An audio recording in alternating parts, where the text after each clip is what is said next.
All right, guys, welcome back to ATG, About Time Games. But let me try that a different way. On the next exciting episode of ATG.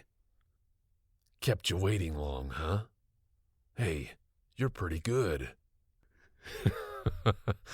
I'm sorry. Sorry about that. I don't know what got a hold of me. But let's today take a look at the Metal Gear Rising Collector's Edition for the Xbox 360. So the Metal Gear Rising Collector's Edition came out originally in 2013. And this one I picked up on, I believe, Mercari. Now, I originally did buy one of these when they first came out from Best Buy. I pre-ordered one, and I believe they were $150. It's kind of funny. I was going through some of the old chats, just looking at people talking about this coming out, and they're like, "Oh yeah, that's way too much. I'm not paying for that for a lamp or whatever it was." But I don't know. I think that's, considering now some of the collector's editions that are like $300,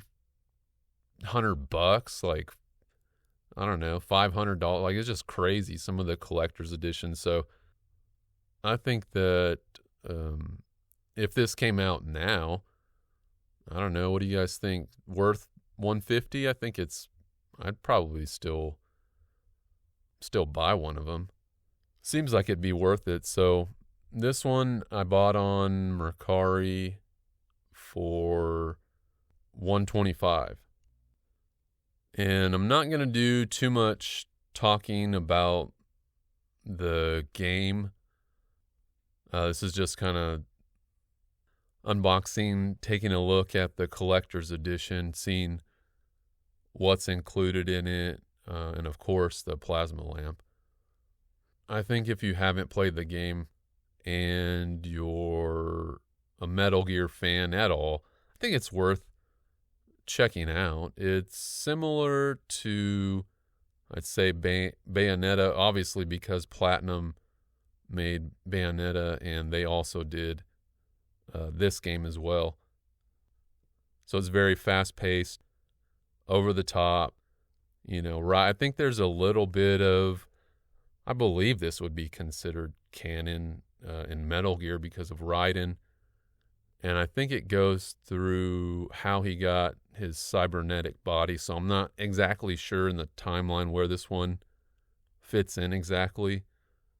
But it does show how he got his cybernetic body. And just to play as Raiden, if you didn't really care for him in Metal Gear Solid 2, then he's totally different from then, and how awesome he was in 4, and you couldn't play as him in 4. So if you have any interest, I think it's worth checking out. It's very cool. It's got a great soundtrack as well.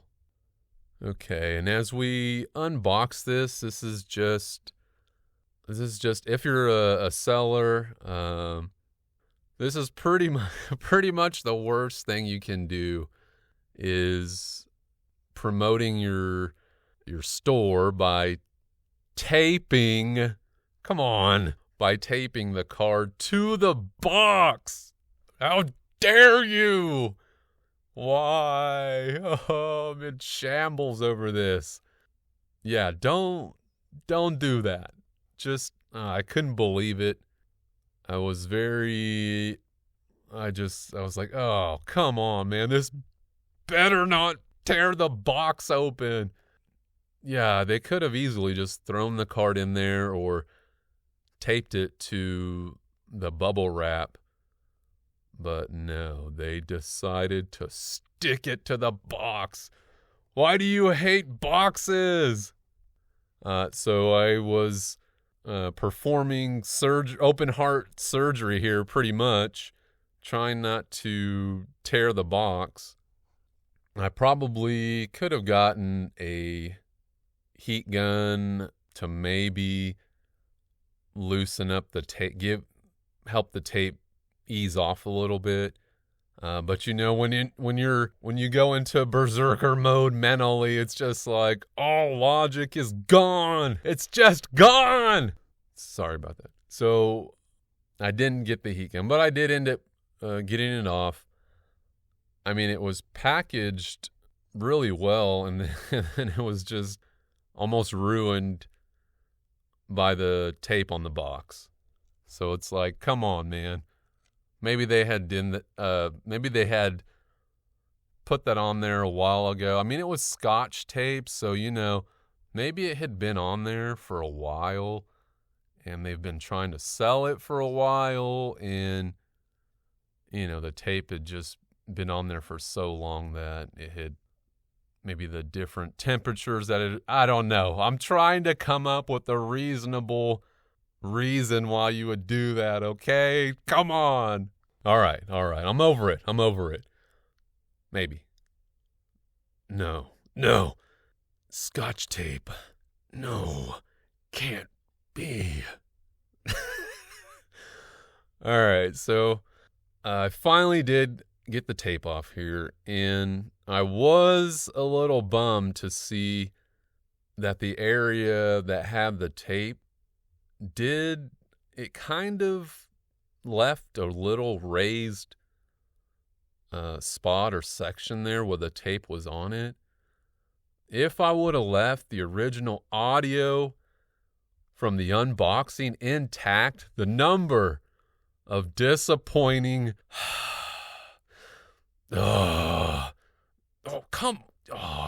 are you serious right now? The number of size comments in that 3 minutes would have been astronomical.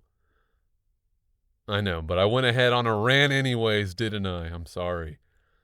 So, other than the tape, the box was in good condition. So, we'll go ahead and we'll move on to the wiping of the box down.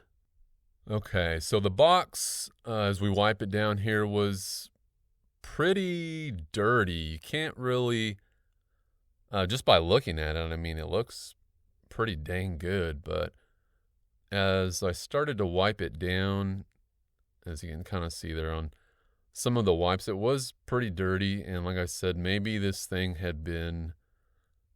they've been trying to sell it for a while maybe, or it had been stored in uncovered, who knows, just not stored well, or whatever the case is. It was actually really, really dirty there. And that's kind of the thing with Mercari. I don't know if you guys have bought on Mercari very much, but the sellers on Mercari are a lot different than the ones on eBay. And that's just because Mercari's a newer selling platform. And there's another video that I'll put up soon where I bought Phantasy Star Online Plus 1 and 2 for GameCube, and off of Mercari, and the seller just put it in a CD jewel case, and I could hear it just sliding all around in there, and I was like, oh, come on, man. And of course, when I opened it and saw it and flipped the disc over, and it's full of scratches, and then it wouldn't play, and I was like, dude, come on, man. Like, this is basic. Like, you got to take care of it, man. So, Mercari, you can get good deals on there, but whether it'll be packed properly or not, 50-50. And also with Mercari doing taking away all the seller fees and putting them on the buyer now, like, I don't know about that. I kind of feel like you're running off the customers, man. You're adding like an extra, obviously it's a percentage, so you buy something that's $100 and you got an extra $10 to $15 on top of it. So they're like bragging about being the first one to take away seller fees, but they're throwing them onto the buyer. I don't know. We'll see how long they stick to that. So now that we've got this thing wiped down, we can go ahead and check out what's inside. Okay, and like I said, this is the 360 version, as you can tell from the box. I was hoping to find the PS3 version, but there weren't any available, and this one was a good price. So if you can check eBay, and like I talked about in the Virtual Boy, I don't know, if you really are after one of these, check every few weeks or a month or whatever, and there's not a lot of them on there, and there's not a lot of them on there with the working plasma lamp. So if you're patient, you can usually come across one for a good price on there. Okay, so we've got the steelbook here that was included, and I believe the characters on the back of the steelbook are the Zendatsu move from the game, which in the game it kind of slows down time, and you can pretty much go to town slicing and dicing, fulfilling your lifelong dream of working in a deli with a meat slicer, pretty much. You take your sword and it slows down time. You can just kind of aim or turn the blade however you want and start slicing. It's pretty cool. So it has 2 disc spots, which is one for the game and the other one is for the soundtrack. So we've also got a nice shot of Raiden commanding Robo Pooch to get the newspaper. Go get it, Robo Pooch. So the soundtrack on this one is just the instrumentals, if you are interested in that. There is a vocal one that I actually did pick up on Amazon not too long ago, a few days ago, and it was on sale for about $20, $27. So it's really packed in there well. The game is still sealed, which is very cool. I won't be opening this one up because I do have an open version of the game on PS3. So I'm just going to keep that as it is. And so now we'll go ahead and move on to why we are all here, the high frequency sword plasma lamp. Sorry. So we've got the instructions here with some warnings in it, the AC adapter there, and I'm not sure if many of the plasma lamps, for whatever reason, arrive broken due to maybe how fragile they are. Maybe they were thrown off the truck, or not packed very well, shipped very well, unloaded very well. So many of them just have a working blue light function of it, which is still very cool. The front lights up and the sword lights up as well. So we've got a nice slip cover over the box, which contains the plasma lamp. And it is packed in there really thoroughly, carefully. There's plenty of styrofoam foam around the lamp. It's wrapped in plastic. It's really big as well. I'd say it's probably 17 inches tall, maybe. Probably 5 or 6 inches wide. Another reason that maybe the lamps don't work properly is people using the incorrect AC adapter. I don't know if there's a certain voltage that the plasma lamp needs for that function. So that also could be a reason, but that's just a guess as well. And this one doesn't look like it was really ever removed from the packing. There's no prints or scratches on the lamp itself. They may have just plugged it in, tested it from there. Okay, and before we check out the plasma lamp, I just wanted to do a tiny little spoiler here because I love the game. I love the voice acting in the Metal Gear games. It's one of the things that has always stuck out to me, and I find myself saying the lines from Snake and Raiden and stuff like that.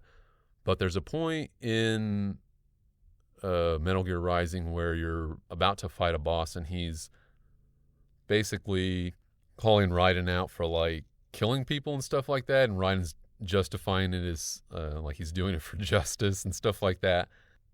He finally kind of comes to the realization that he might enjoy it, and so he says he's talking to the guy and he tells him that, and so the boss is kind of like, so you admit it, you are like us. And Raiden says, oh, now you're just being nasty. And I'm like, oh yeah, this is about to get good. And so he unlocks this like Ripper mode where he just like feels all the pain and he goes crazy. So then after he says that, the guy's like, so what are you saying?